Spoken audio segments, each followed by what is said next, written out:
Okay, we're back. Hopefully I get a new notification.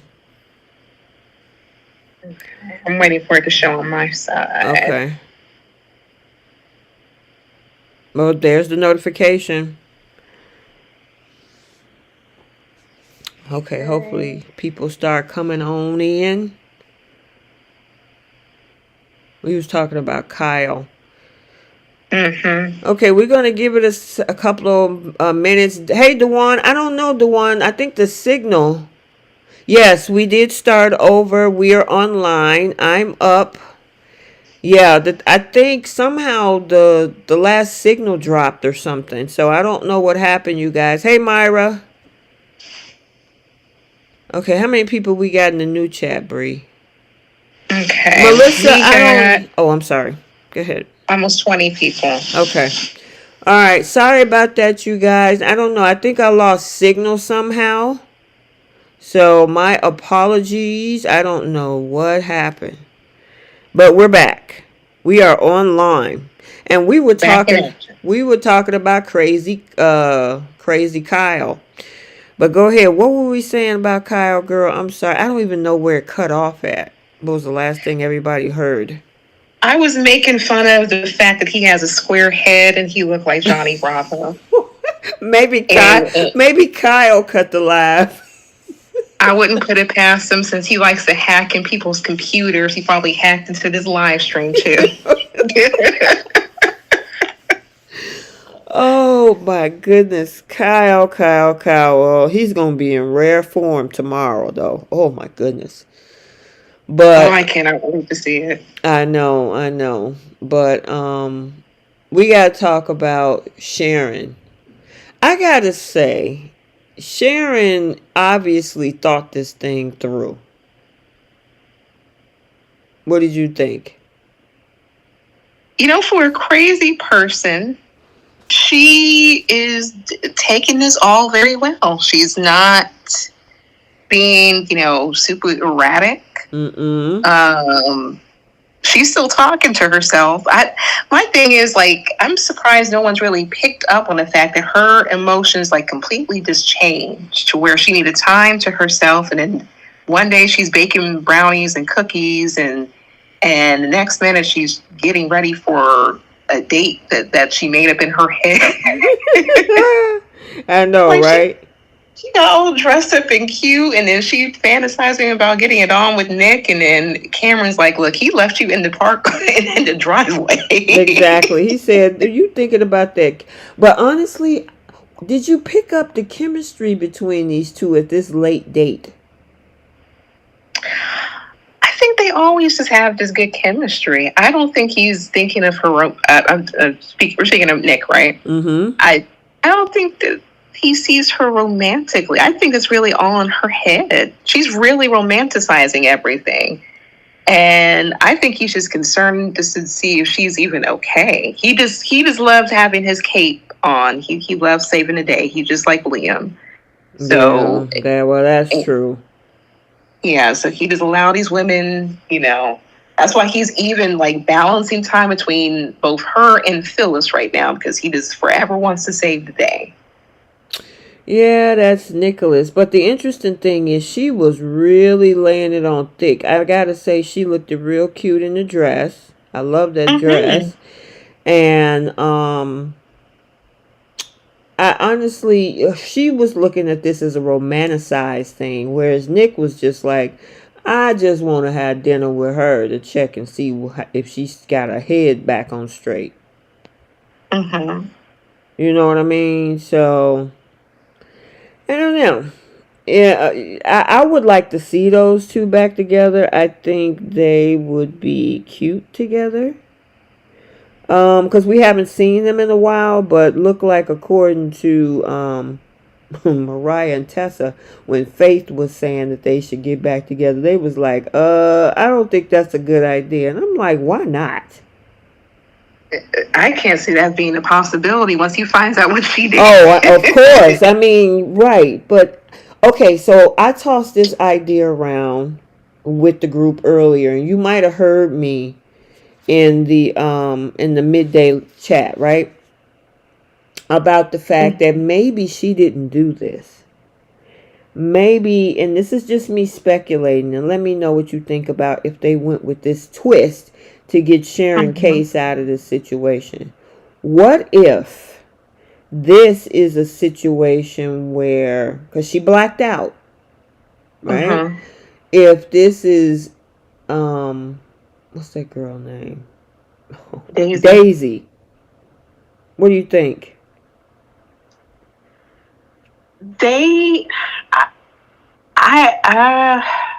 I would have to kind of see, like, at least evidence at this point that it could have been somebody else. Because right now, even Cameron's saying, yeah, Sharon, you did this. But remember, so, that's her head talking, though. Yeah.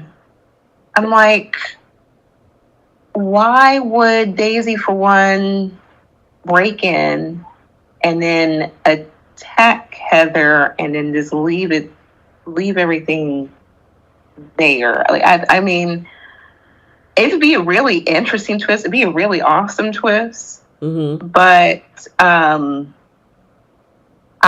would be here for it if that happens. But it's hard for me to believe that at this stage, because right now I'm really thinking that Sharon did all this.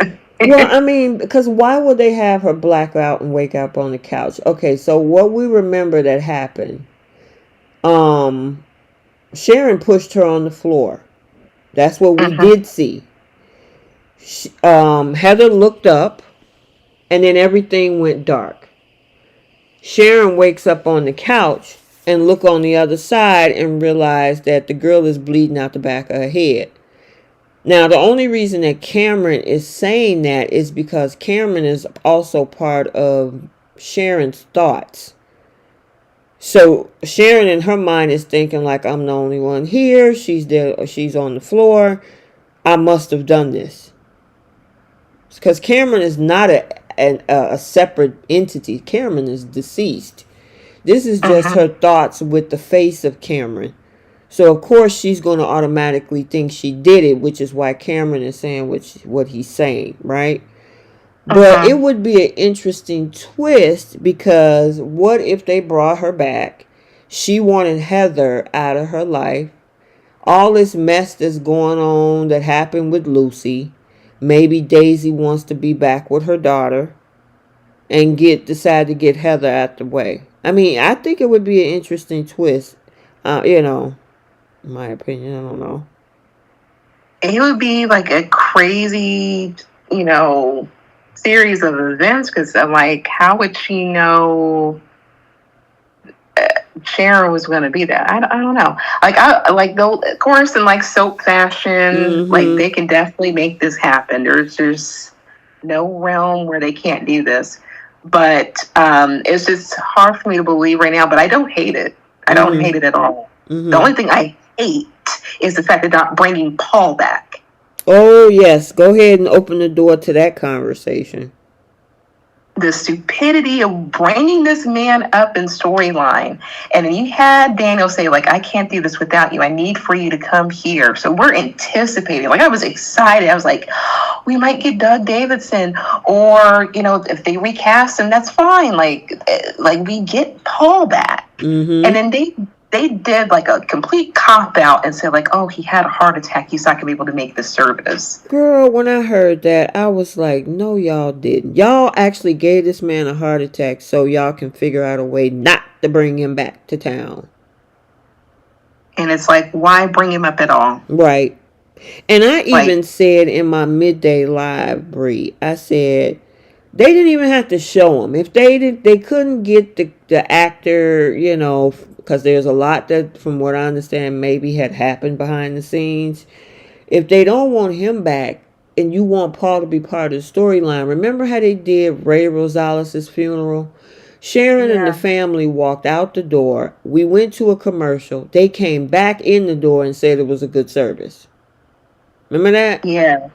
Yeah, I do remember that. They could have did that and say, oh, it was nice to see Paul and, actually get a chance to talk to him. Even just keep him in theory. You gave the whole man a heart attack.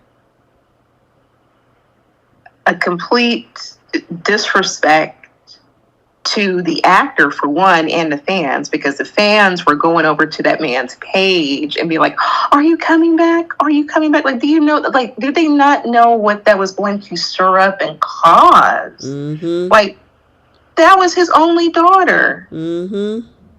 And now this man only has one living child. And that's Dylan. Which is the one he shares with Nikki. Right. So, like, this man, like, they put this man through the ringer on and off screen. And I don't understand why they even bring him up and just get the fans' hopes up. I don't know. That didn't make sense to me. Christine. Say it again? But they're bringing back Christine, though. Girl, please. She co-owner of the show. That's legacy for that family. You know she gonna be on there anytime she feel like it. Yeah. Lorelei Bell. Bell is the key word. Oh, daycare with the kids. Who is Daisy? She asked. So Daisy is technically Lucy's biological mother. Heather was the adoptive legal mother for Lucy. Daisy is one of Sheila Carter's children, and she is a psychopath. She's crazy, and that's the reason why Daniel wanted to keep her away from Lucy all those years ago. So it wouldn't be far-fetched for her to do what team is speculating that happened to Heather. Yep, I could see that as being... I mean, it would... I don't know if they're going to do that. I'm just saying if they were trying to get Sharon Case out of this, you know, or maybe she's going to go through all of it. Who knows, depending on how they write this. But an easy way to get her off the hook, and some people were saying, well, she still threw a body in the river. Yeah, right. But the thing is, she didn't take the body out. You know what I'm saying? What I'm saying is she didn't unalive her. It just say if it was Daisy, right? She didn't do the actual act. She probably will get a lesser sentence or something, but she was there. I don't know how they plan to get this whole situation to the end result. You know what I mean? And especially, go ahead. Oh no, go ahead. I'm sorry. No, go ahead and play what you were saying. Yeah, I get that, but this woman, for one, she had intent to unalive Daniel. That's why she broke into the house, and then she covered up evidence, and then she also planted evidence in that man's house to cover up what she did. So I can't see her getting out of her criminal behavior. Even if they were to bring back Daisy and say that, oh, she was the one who actually unalived Heather. Well, Sharon was the cleanup crew. Yeah, she was the cleanup crew. That is a fact. She's the cleanup crew. Yep. Dang, was that it this week? Well, Chance, of course, is back on the force. And he just... good. I know. I'm glad he's back on the force because that means we get to see him a lot more than when he was working at Chancellor. Because that man was on recurring status, and we hardly ever get to see Chance. Yeah, he looked good though. I missed him as a detective. It's the same way I missed Nate as a doctor. But we slowly moving along with this. Yeah, and Elena's coming back. Yay! Yay! So I'm glad to hear that. Most definitely. But yeah, he was asking Daniel questions. He was asking Lucy questions, and trying to piece this thing together like he himself being a cop. What I'm wondering is, okay, so when Daniel gave his explanation of Sharon, why didn't he bring up the apology? Even though we know the apology wasn't sincere, I'm wondering if they're also trying to point the finger at Sharon too. Not like Sharon's trying to point it at him, but some in a low-key way. What do you think? I was surprised by that too, but Daniel probably didn't feel it was all that necessary. He's also probably just still in shock with everything happening, so he's probably not thinking straight. But I was surprised by the line of questioning coming from Daniel, especially to Lucy in front of Daniel. Like, the man is right there, so you're basically accusing this man of doing this. And it makes me wonder what Sharon's going to say tomorrow. But oh, girl, please, it ain't. She finagles her way. Oh, gotcha. I gotcha. But I wonder if this was like a writer's strategy to leave certain things out so it can kind of look like Daniel is, trying to cover his tracks or something by not releasing some information.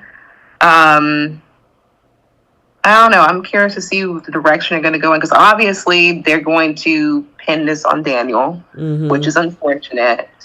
And it makes me kind of wonder if I'm hoping that Chan suspects Sharon to some degree, instead of just putting it all on Daniel, because the man was already distraught, and on top of that, this man had nothing but alibis. So I don't understand why he's not checking those out, but he's questioning Lucy about the fight that he and her mother had. And, I don't know. You know what else is interesting? So remember when we were talking last week, when that phone rung at Sharon's house, and, her making calls and text messages and all this stuff. We were concerned about where the pinging was going to happen on the cell towers. Well, we got an answer to that question on yesterday's episode, when Chan said that somebody was blocking the signals to the phone, and the only remaining signal, or the last signal that we see, was from this house.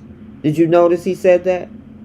Yeah, but even still, Daniel walked in with his daughter, and on top of that, he was with his sister and his mother prior to picking up his daughter.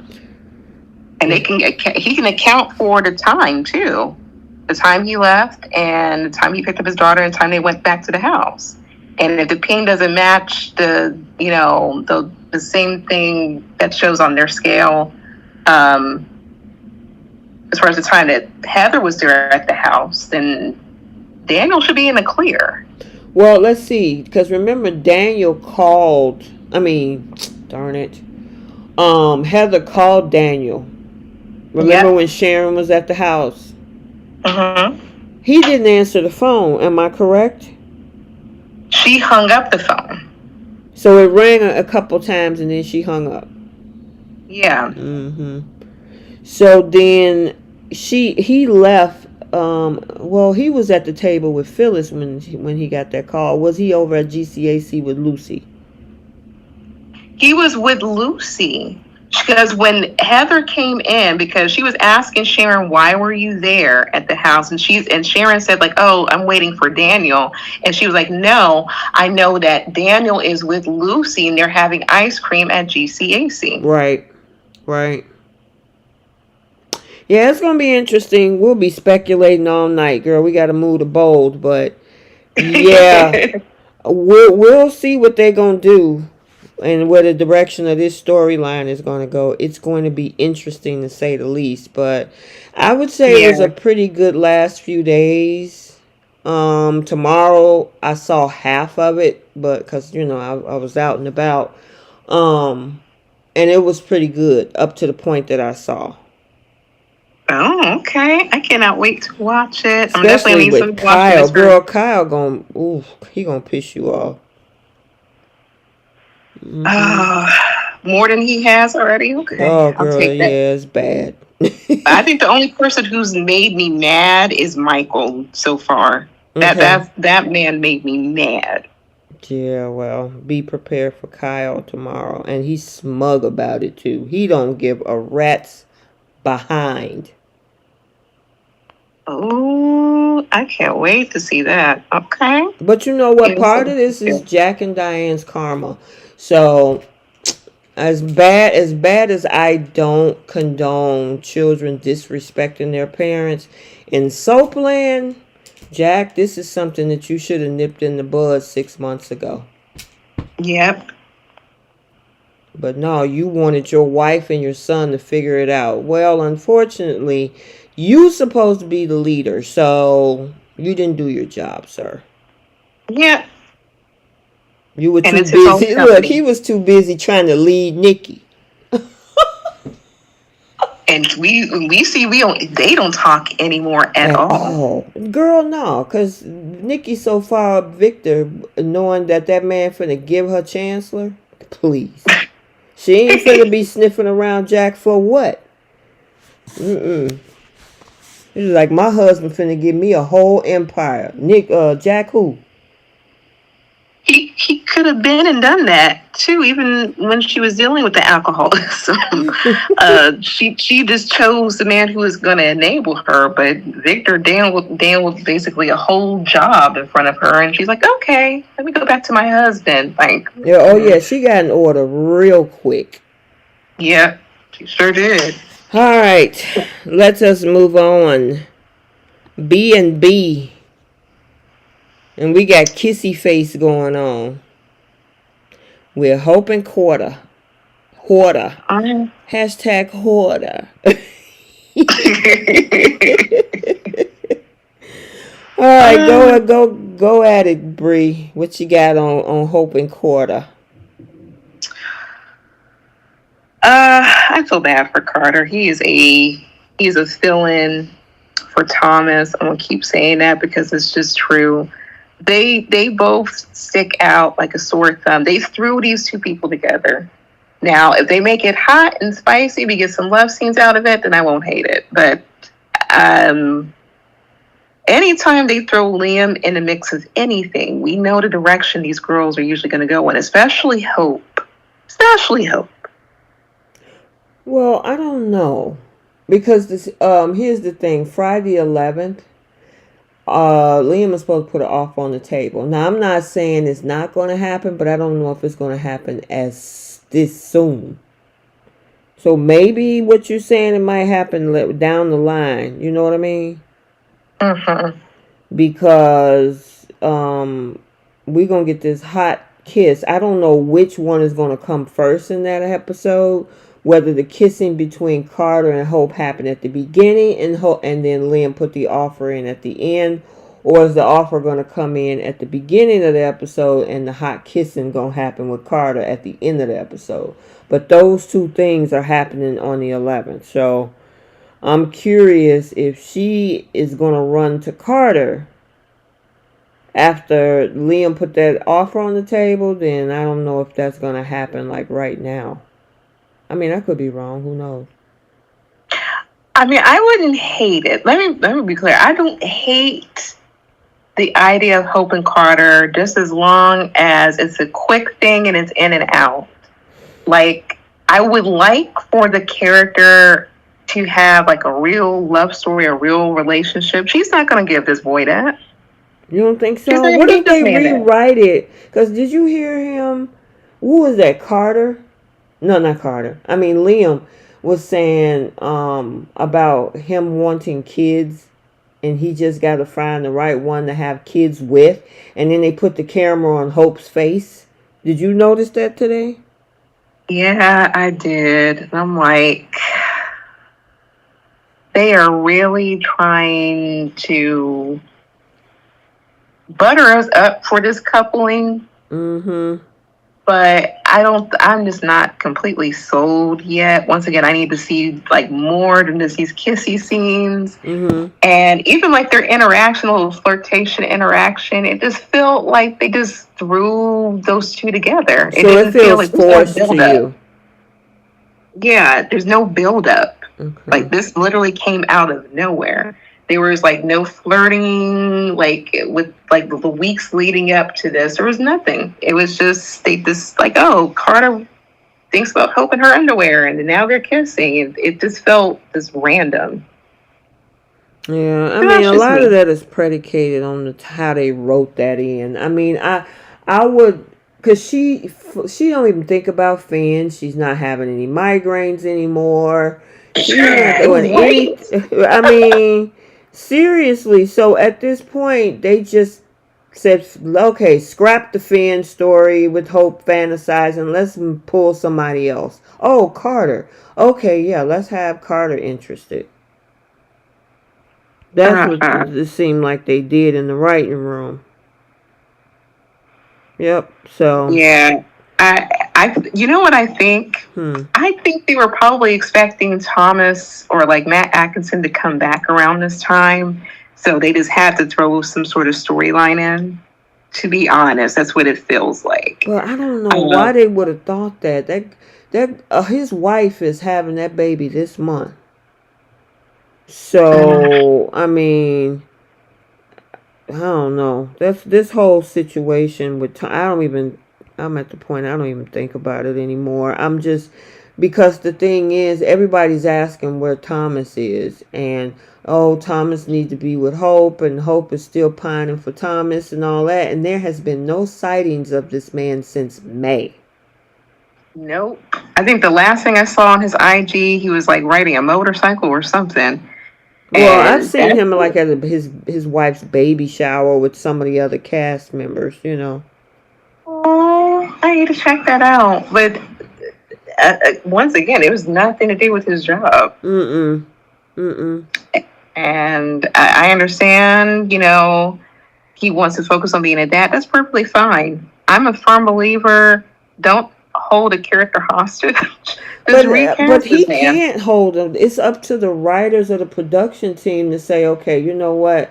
We're gonna Oh have to let yeah. him out of his contract and get somebody else in here. They're choosing not to. Oh, I agree with that. That's what Mm-hmm. I meant. Like Bradley Bell likes to hold some characters hostage, but eventually he will go through like a recast. I mean, majority of the cast we see now are recasts. Like Mm-hmm. Hope was recasted, Mm-hmm. Rid recasted. They didn't recasted Thomas so many times. It's like they can still do that again or have like a fill in Mm-hmm. until Matt Atkinson comes back. I Yeah. just because it's pretty obvious that was the direction they needed to go in. It really should be a love triangle between Hope, Liam, and Thomas because that was the man she was really struggling with her feelings with. I mean, Mm-hmm. she cheated on Liam for Thomas. Mm-hmm. Yep. She So. wasn't even thinking of Carter at all. Mm-mm. Yeah, so obviously it's a writing situation, but what else was goofy about this whole thing with Will and Liam and those girls? I'm like, what? Why? I mean, Liam pulling. I mean, I guess it was supposed to be comedy or something. Him pulling out his pictures and showing it to the girls, and I know Liam is not that dense to think that the reason that he wanted him to be there was to help Will with the girls, not to show your daughters. Yeah, I Will should have just been like, "Look, I'm just gonna grab my stuff to go." He. What was the whole point of like Liam being a whole wingman? He couldn't even be a wingman for himself. He'd been on his daddy's couch. He had done in over a year. So, I mean, be a wingman for who? Yeah, he's so. I think they were trying to make it funny, but I was like looking at. I'm like, man, I'd be like, look, can you put the pictures away? I like to get the chance to know the ladies or something. But this whole thing with Will, because on Monday they brought him work, and he threw the work across the desk with the ugliest frown on his face, like he didn't want to do nothing. And Yes. I'm like, boy, you don't need to be there. Like that's his first day on the job too, and you just tossing paperwork like it's nothing. It could have been something important, like something could have spilled on those papers. Like your whole purpose of it as an intern is to basically do what they tell you to, and he just like, oh well, and he just taking lunch breaks. Girl, That's why I think it's truly a slap in the face. Now, granted, Steffi should have said, I don't think this is a good idea," because Katie had the gall. That's how strong nepotism is. She had the gall to say, "Oh yeah, by the way, he really is not interested in fashion." But who says that? I cannot go to a job interview or internship interview and say, "Well, I'm not really interested in working in healthcare, but I still want a job here." They're gonna be looking at me like, "Why did we set this interview up for you?" And keep in mind, there's like interns who probably would like a position, and we know this is like so pro, but like interns in general, they have to really compete just to be interns, so they can Right. have the opportunity to learn the ins and outs. This man basically got an in because of his mother. Well, here's the thing, and what I remember when my son had to do his internships to graduate last year. That stuff don't you have to apply for some of these internships like a year in advance. Mm-hmm. So for Will to just be handed something, which I just think Katie was, I don't know what she was thinking, and I don't know what Steffi was thinking by saying yes. Um, Yeah. that position could have been for somebody who has been planning this for their lifetime to be in fashion design, went to school for fashion design, and now they want to apply for an internship. And you got a dude who don't want to be there, throw work across the table, and want to chase the girls all day. He could have done that at college. Thank you. They were girls at college. LaShonda, I agree with you. Even Luna worked. Even Luna was going to school for fashion, Right. and she put in work in. Like, it made perfect sense for her to be there. And then the other question came up, which Liam brought to Will's attention, and even Steffi said this last week. What is Bill going to think about this? This is the same thing I've been saying since last week. Why didn't Katie have the conversation with that boy's father to say, look, he needs an internship. We got something going over on at Forrester, or what other options do you have, and we can figure out and decide where to put him. No, she want him over there at Forrester so bad. For what? Exactly. And even Will said, like, oh, I don't want to be a businessman. I don't care to learn business analytics or anything over at his dad's job. Okay, so then if it's not business analytics, you're not modeling, what are you doing? You're not a fashion designer. So what are you interning over there for besides your mommy wants you over Girl, there? what is his degree in if he's not a businessman? Mostly all, whether you're in healthcare, engineering, fashion design, it's all business. So if you're not Right. interested in business, what are you doing? Are you just getting a gen ed degree? You know, they do give Which out general education degrees. I mean, which is fine, but even Right. still, like he took a whole opportunity away from somebody who probably really wanted to intern there. Girl, that's a hot mess. And this whole No, that's thing, go ahead. entitlement. It's entitlement, exactly. The other thing is Will is trying to talk Liam into going back to Hope. I'm like, I'm where did that like, come from?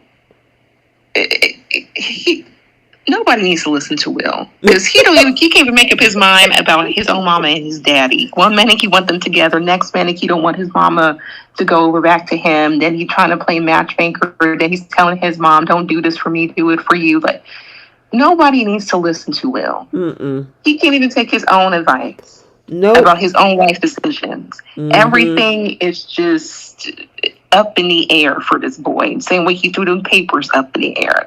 Why is he taking advice from that boy? Exactly. Exactly. You know. And then Liam decided with Beth to go get a whole pizza. Of course, they had a little family time. Okay, fine. You know, they spend time with their daughter's parents. But then she decides she want to go take a tour with Carter around the building, for which I think is random. Because I'm like, ooh, I want to go check out what COO does. Okay, whatever. Um, Liam decides that he wants to draw emotion from Hope and go back to that whole scene, and they gave us flashbacks of when they thought they lost the baby, and then Liam on top of some building with Hope saying that they got Beth back. And did you see Hope's face? Yeah. She was like, what you want me to do with that? Right. She's like, why are you bringing that up? And I was waiting for this man to blame Thomas yet again for it. I was waiting for it. I was surprised I didn't get that. But it's coming. Because he's going to use his daughter as a way to warm his way back over to Hope. Yeah, but her facial expressions were priceless. When he said, we went through all of that in order for us now not to be together. And I'm like, no, that wasn't it. Both of y'all were part of the problem. Yep. Beth was, 8 or 9 years old when your wife stepped out and cheated. So Beth had nothing to do with any of that. Exactly. And then, Liam, you had been pining after Steffy for the last year and a half. So, don't blame that on why we're not together if we went through all of that. Whoa, well, maybe you should have a conversation about what happened in the past year and a half. So. Yeah, he just want to get him some, and Hope is in close proximity. So as soon as Will suggested, he was like, "Oh, you know what? Yeah, that's a good idea. I can double back." Yeah, exactly. Like he feels he got both of these women in his back pocket still. Girl, as they say, he want to spin the block. That's exactly what he's gonna try to do, and he gonna fail. But hey, Jay is in the chat. Hey, Jay Money. Hey, Jay Money. Yeah, this man is pitiful, and I know Ivy's coming back, but it's going to be just for a short time. I just can't see them doing anything with that. Especially since they're trying to loop Liam back over to Hope.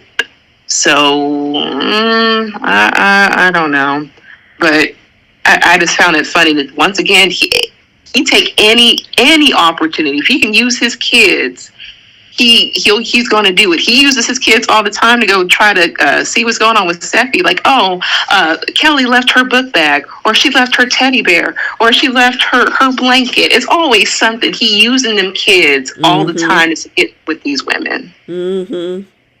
Oh, you see what Jay said? Jay said Liam wants to spin the block with Hope, but Hope wants to spin on top of Carter. We got Jay started. Listen, Jay, don't be getting started in this chat. We know what team you on, sir. But I'm really curious to see the direction they want to go in with this. I'm curious to see what's going to happen with Ivy. If that's going to. If he just needs to get like a quickie, get a little something in. Let's say that Hope rejects him and he and Ivy hook up and they have their little thing. Like, I'd be okay with that. I understand Liam wants to try to get him some because none of these women have thought about this man in a year and a half. Right. Which is hilarious to me because both of these women were obsessed with this man for over 10 years. I gotta also say it was nice to see Sheila. Yes. And I don't understand why these people want to act so cringe and get upset when they see Sheila. Like, that's her whole husband's restaurant that they keep going to. Yeah, y'all keep going over there. Y'all, I didn't know you was working today. Well, the chances of the owner's wife being there is really great. The probability is that you're going to run into her. And sure enough, she did. But what was funny, Sheila kept putting her arms on Liam's shoulders. I thought that was the funniest thing ever. And that picture I got right there, she didn't have her hands on his shoulder in that one, but his facial expression. Girl, when she came back over there and he said, here's a gesture for you. Go get the check. Girl, she got that check and slapped it on that table. I'm like, there you go, Sheila, with his crazy self. Right. Like the whole Spencer family keeps going over there. We at least see Liam over there at least 3 or 4 times per week thus far. We never see him in an office. We never see him at work. So he's always at El Jardino. Bill is always over there. The Forresters are always over there. So and Katie was just having some tea with her and Deacon. And they had an actual cordial conversation. Right. So I don't understand why he wants to act all cringe. Like if he's acting all cringe, why is he there? Exactly. All the time. Exactly. What did you think about the conversation between Brooke and Eric? To be honest, I kind of don't remember that. That was in today's episode. Yeah, that was kind of like something I would cling to. Like, not to say that there's nothing wrong with Brooke and Eric, but it's just they just rinse and repeat. Like, are you worried about Taylor? Ridge loves you. You're the love of his life, and that was basically it. They, I don't understand why Brooke is confident in her love for Ridge, but everybody around her who knows her knows that she insecure and she worry about always losing this man, and so they always have to seem they want to check in on her. And I'm like, if she loses this man, it's her own fault because she keeps wanting to go run back to this man. So she don't know by now. Nobody can help her. I know, right? So I was like, okay. And then she goes over there because that conversation Steffy is having with Ridge, and this is what I've been saying with having him keeping that secret. I figure at some point Steffy was going to ask him, is there something that's going on with my mom that she's keeping from me? And either you're going to have to give a word salad answer, or you're going to lie, or you're going to tell the truth. Knowing Ridge, he going to do all three. Well, he gave a word salad answer, so much so that Steffi was like, are you trying to avoid answering my question? And he just get that same grunt look on his face, like, oh, what are you talking about? Like, obviously something's going on. And I don't see why he just doesn't just go ahead and tell Steffi. Like, there's no real, I mean, it wouldn't shock this woman. It really wouldn't shock Steffi. Taylor has broken heart syndrome. She's brokenhearted over you. That's not a surprise to this girl. Girl, here's the thing. And I said this on my midday chat earlier. You might have caught this. If Ridge did say something to, what Taylor gonna do? You gonna leave? You gonna stop talking to him? He ain't losing nothing. He might not like it that you're not talking to him, but he's still with Brooke right now. She's not gonna stop talking to that man. Of course not. She's gonna be like, okay, I understand. You couldn't help it.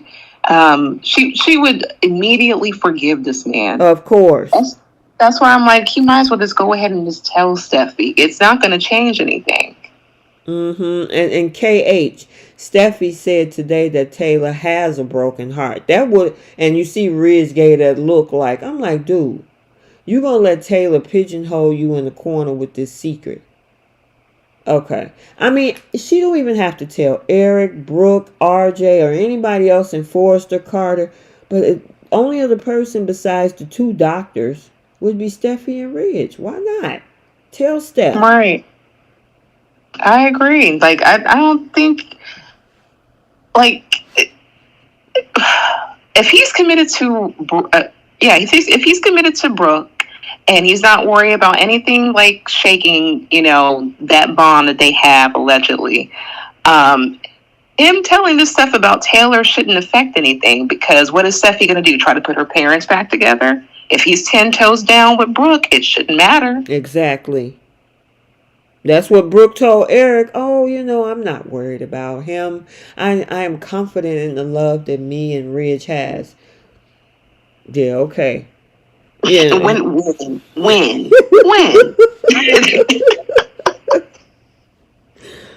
Wasn't my it just gosh. last year? It was just last year. I know, right? They were fighting over this man. Come on now. Neither woman learned nothing. Mm-mm. Nothing. That's why I don't feel bad for them. If they get their heart broken, oh well. They played that same broken record with this man forever, and they still playing it. So that now, if there's any man who has two women in his back pocket, it's definitely Ridge. Mm-hmm. Yep. You're absolutely right about that. And the thing is that I don't feel sorry for either one of them, because it's one thing if this just happened for the first time.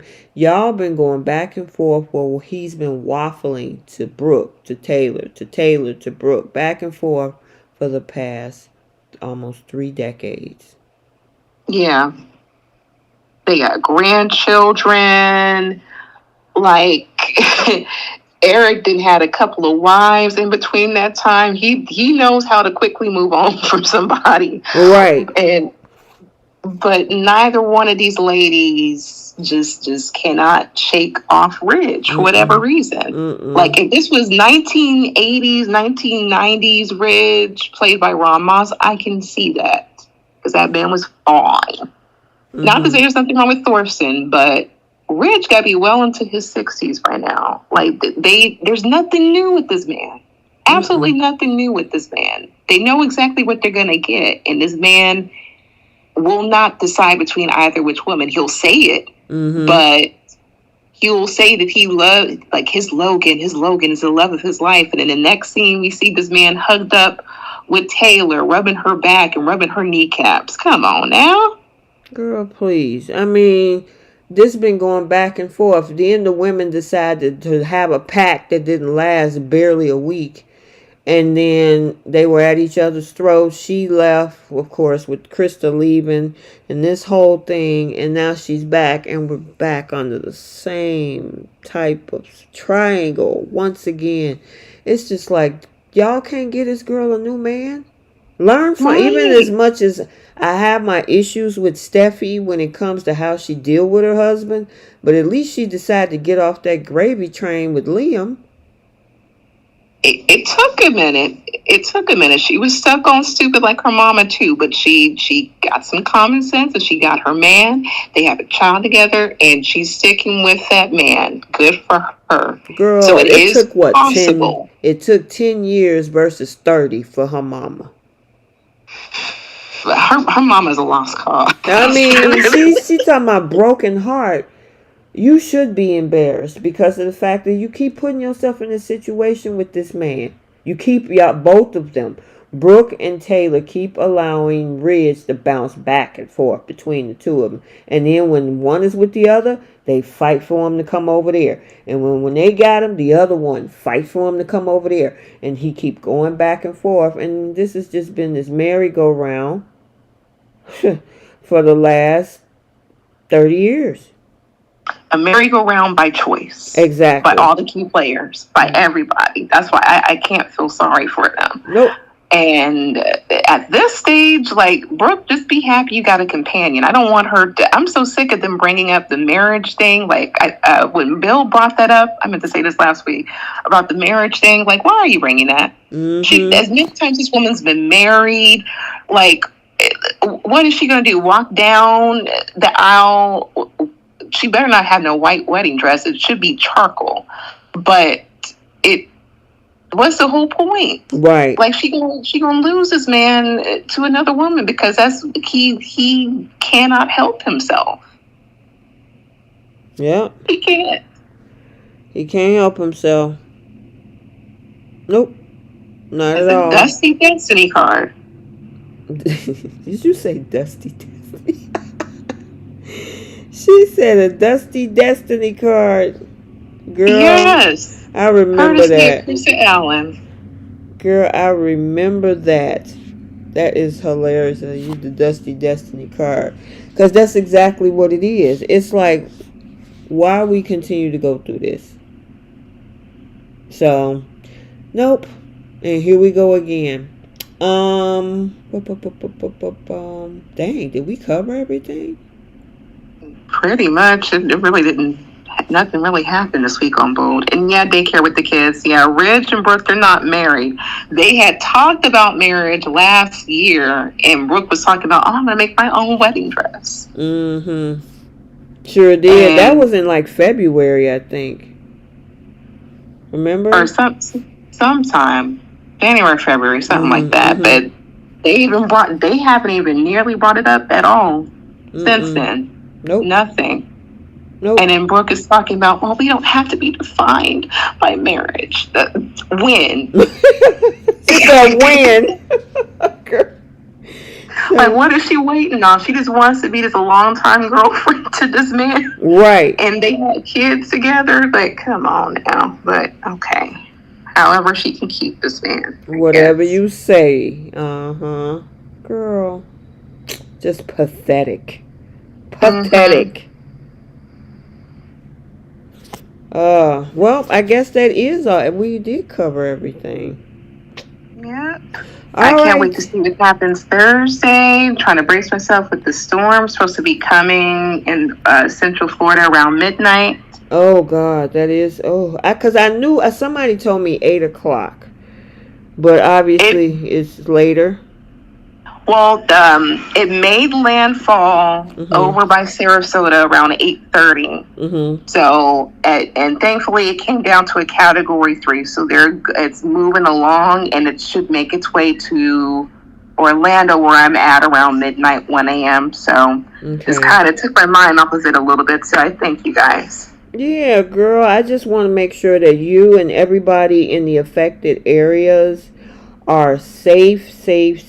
You know, we want everybody to, you know, be careful out there and, you know, make sure everybody's all good. If you got people in the Tampa area, because I think they were supposed to get hit head on. Am I correct? Yeah. I think there's going to be a lot of wind and a lot of water surge, a lot of stuff. But what's scary is they have all the debris and like all the furniture and stuff from the last hurricane, so they're considered like projectiles. Right. So the projectiles mixed with the wind. I'm like, anybody who's out there, I think Vicky said that she's out there, please stay safe. Right, please, because I mean, if they got all these wood pieces and furniture and loose items, they'll be flying everywhere. Exactly, which is what they're saying, people to evacuate, please. But I prayers for everyone in Florida. Vicky, I know that you're close over there by where the storm had made landfall. Please be safe. I hope everyone, whoever is in Florida, please stay safe. And also prayers for people over in North Carolina as well. Oh my God, girl, Asheville. I feel, oh my goodness. I've seen so many issues with that, which I'll talk to you about that offline. But yeah, please send, you know, prayers and well wishes to the folks over there as well. Especially because they still struggling from Helene. So, I have so many thoughts. We'll talk. Yep. All right, you guys, we're going to end it right here. Make sure you stay tuned for the midday chat. I'm glad I was able, Bree and I, to get a chance to chat with you all this evening. It's been a busy day for me, and but all good things, nothing major or anything, you know, bad. So I wanted to make sure I get a chance to get a chat with you guys. How many people in the chat, by the way, Bree? It was up to 90. Now we're down to 84, but it's been pretty steady. Okay. All right. And then make sure you guys hit the like button on the way out. Have a great evening. And again, those in the Southeast, please be safe. And until later, I am T and who else? I am Bree. And we will talk and chat with you later. Bye, guys. Bye, guys. Thank you, guys. Be safe. Stay on, Bree, for a second. Okay, hold on. Yeah.